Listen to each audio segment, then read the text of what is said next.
Trust me. One of us go see a cemetery. Hey everybody, welcome back to the Spin Rack. I'm here with my boy Cal. Say what's up, Cal. Hey, we ready to rock? Hey, that's what I like to hear. Today we're going to be talking about AHSOKA, that hit the Disney show that's out right now. We're up to episode 3. Hey, overall, what is your impression of Ahsoka, Cal? Tell me, overall. Over, I have to admit that first episode, and this is bad. It's really bad, but I was just resistant to it. I was very hypercritical of almost everything I saw, and I had to loosen up and just allow myself to enjoy it if I was going to enjoy it. Second episode, I thought was better. It was nice to. I know he just passed away, and I can't remember his name, but it was nice to Ray, see him. Ray? Ray, the guy who plays the Yeah, dark. I know his first name because they had him. They had like a condolence or for him at the condolence card for him at the end of the first episode, but Ray is what they I call can't him. remember his full name. Ray Stevenson. Yeah, so it's nice to see him. I've liked his work since saw him first in Rome, and then Yeah, that's where he was in. Oh man, now that you say it, holy crap, that yeah, is the dude from Rome. Titus Pullo. Pulo, yeah, Pulo. Wow. I said the beard was throwing me off. And I was like, when you said Pulo, you said Rome. I said it just came all into it. Great actor. Definitely liked him. He Yeah, gave me what's his guy named Noth? Something Noth uh vibe, Also the guy from the wise guy. But hey, that's not here or there. But yeah, pretty good, pretty good. You're right. Sorry, I didn't mean to interrupt. As you were saying. no worries. Yeah, so nice seeing him. Might and what might be his last role, but it was cool seeing him. I like the setup with the Sith. I was like, all right, so we got some villains, and they're not. They don't look like they're punking out like what they did with what they did with Obi-Wan, where the focus is not going to be on the character that you came to see. In the first episode, you can easily see, okay, somebody's getting too much light here Mhm. at the end of the day. So it's that, you know, Sabine gets introduced, Harrison Dilla gets introduced, and if you watch Rebels, then yeah, you have an understanding of these characters, and that was something else I was looking for. So look, I don't want to see these characters depart from what made them popular in the other mediums. You really have to keep that up, and I thought they were going to make that mistake with Sabine, but then they decided, okay, we're going to get her there. Ahsoka's character, my jury is still a little bit out on the whole thing. I would like to see some more dynamic fight scenes, but I don't know if you can do that when they got her wearing those heavy robes, for every fight. At the end of the day, they might want to like loosen up, let her, shed a little bit of clothing so she can move a little bit more freely. But aside of that, I have to say it's been, I've enjoyed the show thus far. I'm just really hoping they stick the landing because the Star Wars stuff had such a jump start with the Mandalorian, and then it was like every other thing that came out was just missed the mark, with the exception of, I mean, I enjoyed Obi-Wan, but they made some decisions there that I thought kept it from getting a lot of the traction that it should have received. uh Andor is very, very well done, and was getting, I mean, I think they had to put it on Hulu to say, hey, why don't you check this out? Because it was getting no traction whatsoever, because so much of the Star Wars stuff is just getting bad mouthed by online, by the trolls on YouTube. So this, I just want to see them stick the landing on it. Give people what they expect, not what they want. Give them what they expect, and you should be all right. I'm with you. I think I'm with you almost all the way there. I think, you know, Pete and I had touched base on this too, but it's the characters, the way they look, particularly from Rebels. I mean, I know you saw Rebels already, and they basically said point blank that this is practically Rebels season 5. Ashoka, Dave Filoni and his crew. Because Good. they're That's what they bringing should be doing. they're bringing it all in. Again, I know this puts me in a bad spot. It's just that I've read the books Heir to the Empire, and I've read some of the other materials for Thrawn, and that's who the big bad is. And it's like some of the things they're doing, like this whole. I'm sorry. Before I get to that, we're talking about like Sabine. Yeah, Sabine looks different. They got someone who looks similar, but not exactly Sabine. I don't get the same type of cockiness that I would have normally gotten in Sabine in the Rebel show. But it's okay. I guess it'll develop. Ahsoka, I think one thing I was talking to Petey about is that she's much older now, so that the spunky, go for it. Ahsoka is someone who's become much more reserved, much more. Um, Much more like a Jedi. well, exactly. Even though she's not a Jedi, but she's taking her role much more seriously than she did before. Before it was just her, but now as part of the rebellion, probably involved in the rebellion leadership and stuff like that. She is, the gravitas of her situation is there. And I think she also sees the threat from Thrawn, so she's not the happy-go-lucky. And I think she has that whole Anakin thing on her back. Like, oh man, Anakin. I Yeah, thought I was there. and So you need to address that, because that's great storytelling moments right there, and you need to address. I haven't seen them really do it that, with the exception of she's like, I walked away from my master. But if you saw, I know you saw it, that those last episodes they did for the Clone Wars, excellent, excellent. what that was all about her. Right. That's where, if you want to understand where she is here, you got to see those episodes. Because if you just saw the part where she was spunky and then she left, and then over here she's like, oh, why is she so serious? You watch those episodes and you understand why the hell she's so serious at the end of the day. Because we understand what I mean, they did a really good job of showing. That was the one thing the Clone Wars didn't end with, but they do this thing where how everything gets literally turned upside down overnight. Yeah. And it's just an outcast at the end of the day. We see what happens with Obi-Wan and the other people, but with her, like, okay, we get to see what she goes through. And there's a big part of, she's like, what the hell is going on? What's happening? While she's still fighting for her life. And then that painful ending at the end of the day. So you see that and you understand, okay, of course she's going to be more reserved than everything else that was going on. I thought that worked a lot better than what we even got in Rebels in terms of her characterization, because we didn't really know what happened to her in between, Order 666, and then we see her in Rebels. But if you get that, then you understand where she's at right here. But Rosario Dawson is going to be, I mean, pretty much Ahsoka Tano as an adult is a blank slate. She's going to get a lot of room to make this character her own. I just hope they do a good. I just hope she does something with it to distinguish her as an adult on this particular show, and not just another Force user who can use a lightsaber pretty well, and she's going to talk a lot of Force mumbo jumbo in terms of training. You really need to give her something definitive. Some not necessarily a catchphrase, but mannerisms, characteristics that allow her to be easily identified as this particular character, more so than just her image, her visuals. And I think they will as time goes on. I think they just need to give it more time. But you're right; they can't take too long to make that stuff develop. And I think Rosario Dawson, as I mean, she has the look. The look is like spot on, And I have the feel that she said she's trained. They had her training quite a lot using the lightsabers. Learning the different forms and stuff like that, which is good. It, You know the tech. Do you know the technique she's using? It's a samurai technique. Yeah, there's different techniques. I don't know the names of them, but they're definitely literally like when we go to the Well, con, we see these guys and they talk about the different techniques that are supposed to use.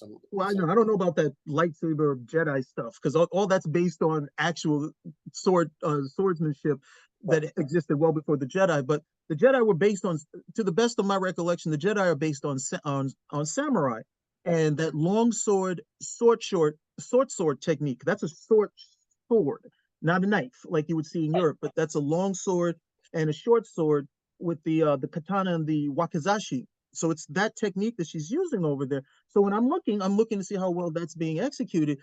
And the samurai wore armor at the end of the day, so I know that it can be executed, but they still had like some flexibility with it. So again, I'm bringing up, hey, maybe we take the robes off, give her a little bit more freedom of movement. We can see a little bit more dynamism with that, because there was some scenes where she's fighting the robots, and I'm like, I don't see how these robots are not just taking over, because she does look a little bit slow in some of those.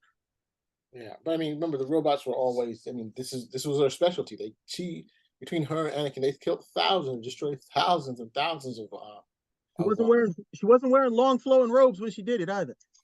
that shows how good she is. So in episode 3, I see. they find the this device that they're making in the Ahsoka. They're finding this device that Morgan Elsbeth is making called the Eye of Sion. It's a huge like I guess it's a I don't know how to describe it. It's like some type of like um, ship that will allow Thrawn and his like a hyper gate, I guess. They'll allow Thrawn to bring his ships through so they can come to our galaxy.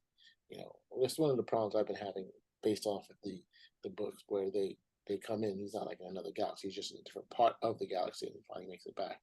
But they battle with Ahsoka. And the one episode, the one issue I didn't like was that Ahsoka gets on the wing of the plane as they're fighting different fighters trying to prevent them from seeing what's going on with the Eye of Sion, and she fends off fighter jets, because they're shooting at her, as opposed to just shooting at the plane.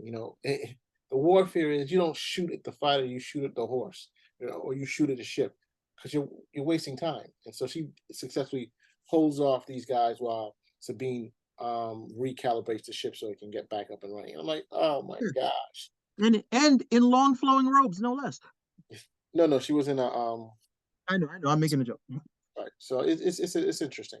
One thing that we do see is Harrison Dula more, as she's trying to put a case against the to send a task force over into to follow Ahsoka in them, so they could to prevent Morgan Elsbeth from deploying her ship so that Dawn can get here. But of course, the incompetent rebel senators don't agree to it, and so nothing happens. Ahsoka's on her own. That's why she ends up fighting a squadron, two squadrons of fighters, and then getting shot at by the Iron Scion, and she's forced to land on the planet. But I mean, it's to me, what's interesting is, I think that part that I was a little troubled by that episode, but overall, I thought the actors did a decent job. I thought they understand the characters. I think Filoni's definitely trying to make sure they all understand who the character is. But I'm still trying to understand that other Ray. Why is he there? What's the benefit? He says his apprentice asks him, why are we doing this basically? And he says just for power. I'm like, just for power? They're not Jedi, they're not Sith, you know.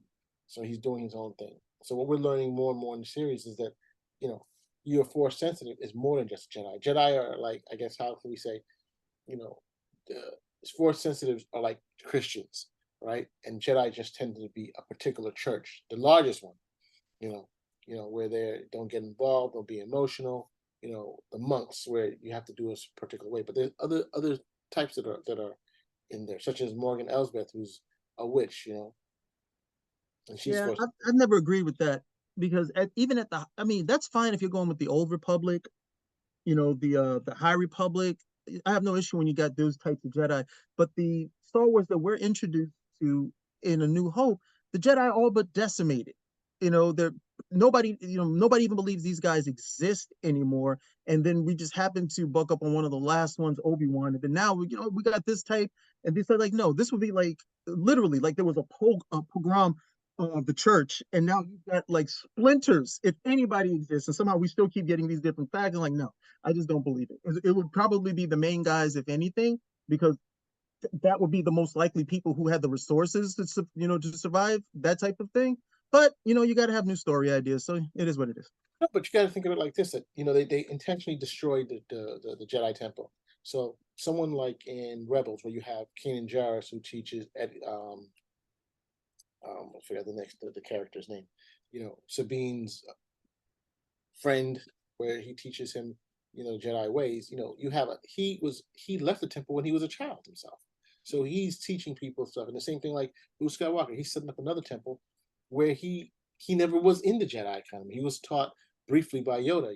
So these are the guys who are there. But you've had people who've been doing like Darth Maul, the Morgan Elsbeth. She's from his alien race that they're from, and she's a female version of it. And so they use the Force. So they call it magic, but it's basically the Force. They're just manipulating it differently, you know.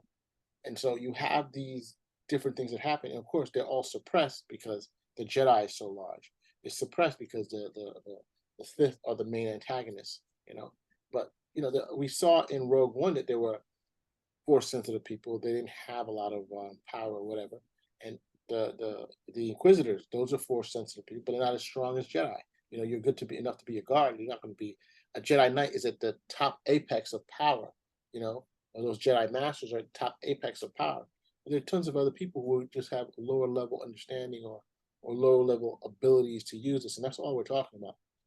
But when the Jedi organization was around, 10,000 Jedi, even then they were still considered a legend because most people never met them in the galaxy where you have tens of billions of people. Who are these guys? We hear about it, but it doesn't necessarily mean they're legit. You hear about their powers, but you're like, please, we're in a science-based era. And that's why we see in the very first episode here where Ray comes in and he starts to fight. He's let onto the ship and like, hey, they're using old Jedi code. And he's like, yeah, let's see this. He probably never saw a Jedi himself, and so unfortunately, he died. Not, and that's how they got Morgan Elsbeth off that ship, right?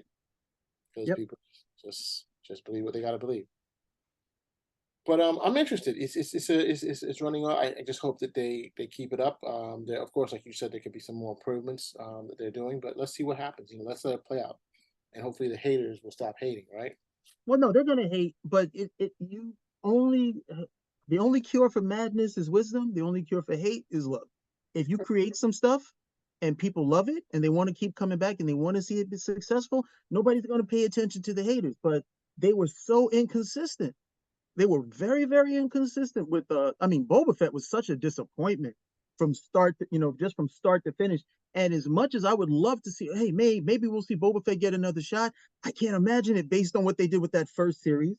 It's just, Didn't give Boba Fett enough of a shot. I loved Boba Fett, and I think the problem was is that Boba Fett wasn't given enough of a shot. In essence, it Boba became Fett is it he's became that's one of my favorite Mandalorian. Star Wars characters. Right, Obi-Wan, Han Solo, Boba Fett, and you just look at what they did with Boba Fett, and you're just like, how did you screw this up so badly? And you got the Mandalorian so good, and then the only episodes that were good were the one when the Mandalorian was on it. well, that's where they spent the time and money, and that's unfortunately. So that to me was a shame about it. If they would have spent the time trying to develop more of the character, I think it would have been a much better show. So I wanted to bring in something too about the Ahsoka. So there's one controversy I've been hearing some people talking about, and that's the fact that Sabine Hu Yang, I think is the name of the droid that's been teaching Yeah, Jedi for Fu-Yang. 1,000 years. Hu Yang, he says that she's like one of the worst or one of the least powerful students.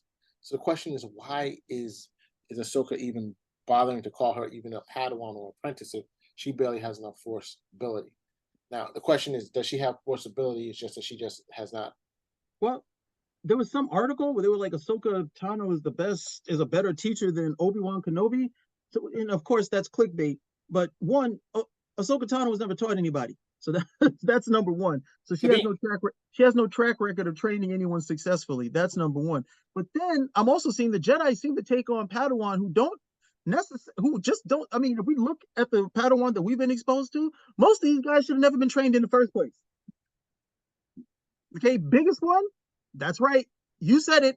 Anakin Skywalker. and of course, who messed that one up? Huh? Who messed that job up? Who didn't do his Anakin. job properly? Who messed up Anakin Skywalker? Yeah, somebody didn't do their job properly, bro. Yeah, Emperor Obi-Wan. Palpatine. Emperor Palpatine. Obi-Wan was supposed to be guarding against all that. No, Obi-Wan was not supposed to guard anything. His job It's was to Padawan. train.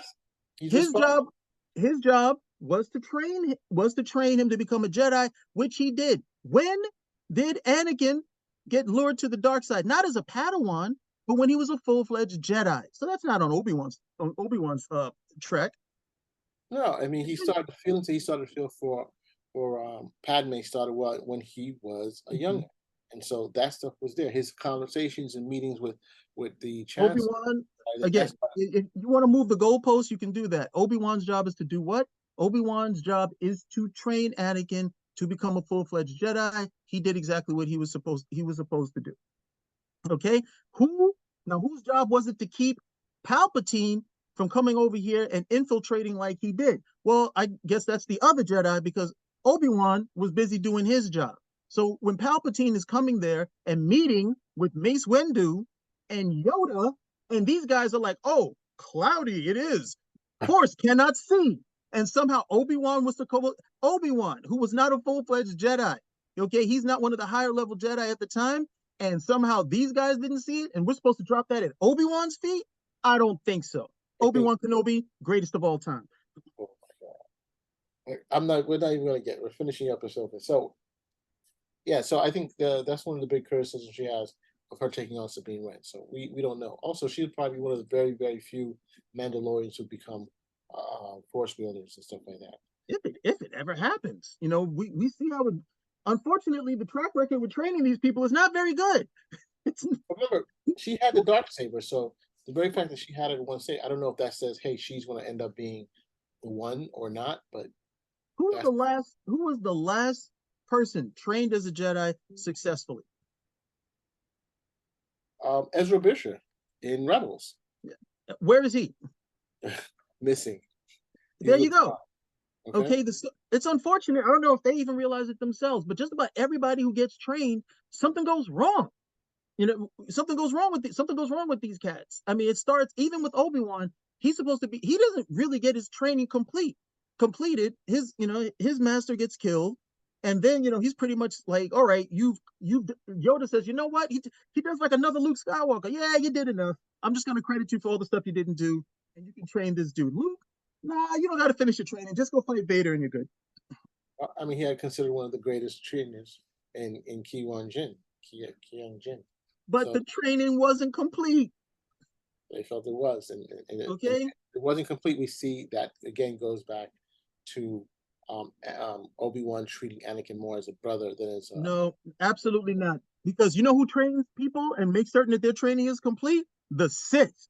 Okay? The Sith, That's not the all of those guys complete their training.